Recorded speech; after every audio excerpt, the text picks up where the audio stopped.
viewers, this is the 8th day of the investigation into the near-fatal knife attack on the Bollywood actor Saif Ali Khan. Nothing seems to be actually making sense. There are inconsistencies, there are questions, there are versions that continuously do not match up. Now, at times now, we've decided to piece together some crucial pieces of evidence in the case where we've accessed critical documents which are a part of the probe. Now, there are details of the actor Saif and the wife Kareena's statements as we deep dive into the nitty-gritties of the case. Why is it not adding up is a question that a lot of people are asking. But before we answer that question, let's get you more updates on what we know about the investigations and the entire line of investigation by the police. The arrested attacker's police custody has been extended by 5 days by Mumbai court. He's going to be in the police custody till the 29th of January. These are more images on your screens of earlier today. But the cops here have argued that the investigation into some crucial aspects of the case are still pending, and that is why this warrants the extension of the police custody. We also have details on the grounds on which this remand extension was actually sought. Now, the cops here say that the clothes of the accused have been recovered, but they really want to find out more about the shoes that he was wearing. They also want to find out about who helped him stay in the country, clearly saying that this does not seem to be just a job limited to one man. How did he manage to escape? Was he aware of the routes that he has to take? Was he aware of who stays in the house where? If he gets locked up in Jay's room, how did he really move out? The cops have also claimed that the accused is constantly changing his statement. They need to interrogate him further to get to the bottom of the case. But the lawyer that is representing the man, Shariful Islam, the accused in the case here, has actually seconded the accuser's father's version. Now, what does the father say?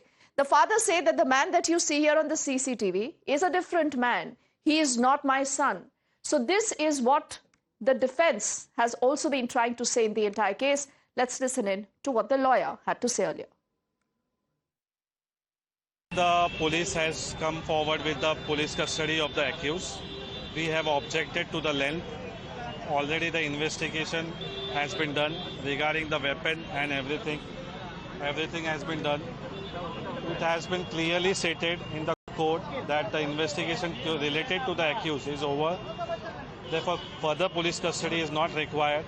The investigation regarding the inquiry and the CDR and other things for which the accused custody is not required.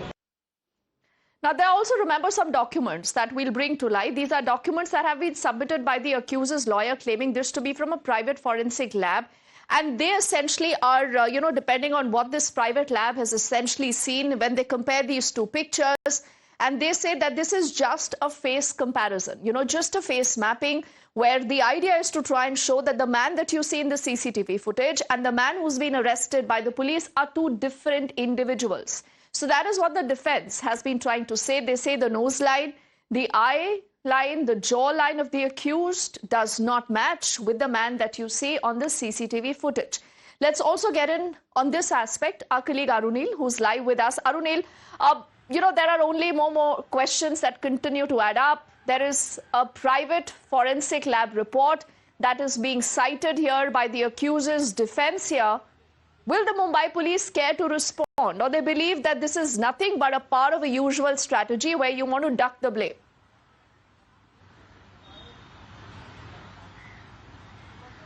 Well, Mumbai police seems like they are responding because this report from a private forensic lab was produced by Sandeep Shirkane, who's the second lawyer of the accused. He claims that he gave this test to the court as well. What does the test report mention? That the face line, jaw line is different of both the accused.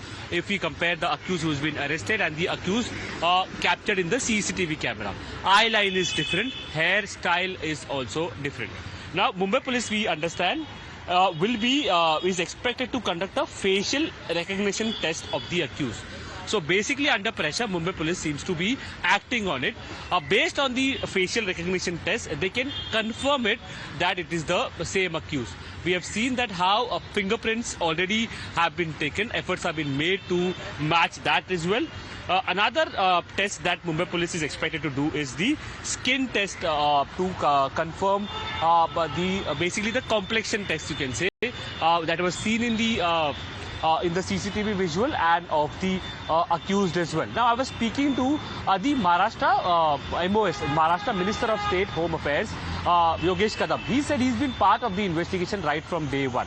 How this accused was tracked by Mumbai police after the investigation basically gathered steam on the evening of that day. And the accused has accepted to the fact that he has committed this crime. That's what the MOS home basically is saying, Yogesh Kadam. He's also saying that we have recovered blood-stained clothes from him. We have recovered weapons also, and he only showed where he had hidden those weapons. So we have cogent evidence against this accused that we have arrested. However, aspersions are being raised from all the circles. From the government only, Nitesh Rane, again a minister of the Mahayuti Alliance, or Ajit Pawar, Deputy CM, they have also raised question marks, saying that they will be writing to the Maharashtra Home Ministry to conduct a re-investigation into this entire matter. Nitesh Rane went to the extent of saying that was Saif Ali Khan really injured? Yes. Because the way he was walking after his discharge and way he was waving at his fans, it seemed like he was acting. He was doing some kind of an acting. To this as well, the MOS home basically has responded, saying that we should be happy that he has responded well to the treatment. I myself had seen his injury. It was very severe, and the operation cannot be a fake one in such kind of a reputed hospital. Okay, Arunil, but there are a lot of grey areas, I think, still in the entire story, and a lot of unanswered questions. I mean, about how this man actually gets into where he does, who helps him to manage to escape, and a lot more things. Now, let's take this story ahead, Arunil. We've also been able to access details of the arrested accused Mohammad Shariful Islam's statement. Now, he's the man accused of stabbing the actor Saif Ali Khan. Now, what he says is that he should be deported back to Bangladesh. We'll get you details of that statement also here, what he's told the police actually. He says, deport me back to Bangladesh. I wanted to rob the actor's house, is what he says.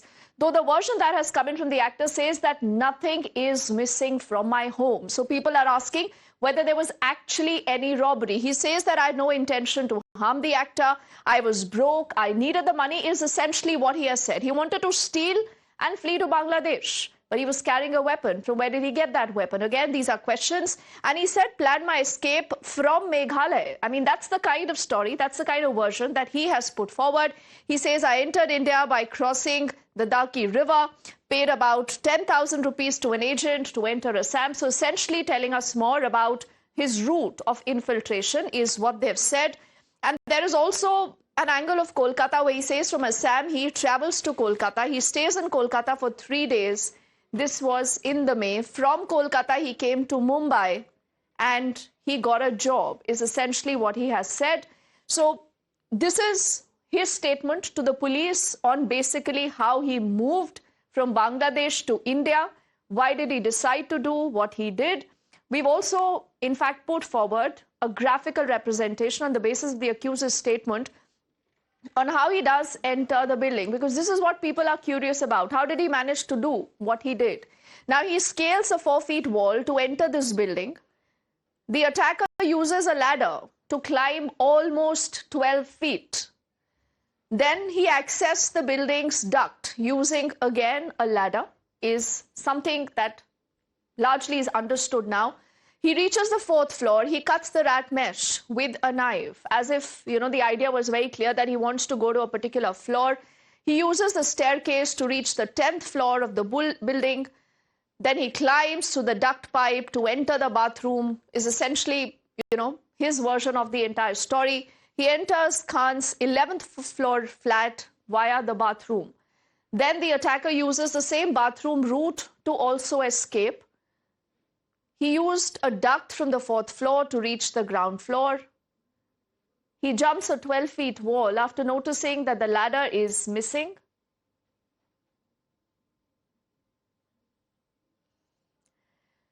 So, critical question is, what is on your bottom of your screens that does all of this even making any sense? Is this really possible? Remember, there are only and only these questions that continue to be raised. Let's also go back to pictures that had come in from the Leelavati hospital. This was January the 16th, the day the actor was attacked. Now, why are we going to show you these pictures is because this possibly could help you get a sense of the timeline when you had the family members reaching the hospital. Saif is attacked close to about 2:30 a.m. He's attacked at 2:30. As per the hospital records, he's hospitalized only at 4:11 a.m. So look at the delay. His first visitor was filmmaker Siddharth Anand, who comes to the Leelavati hospital at about 10:20.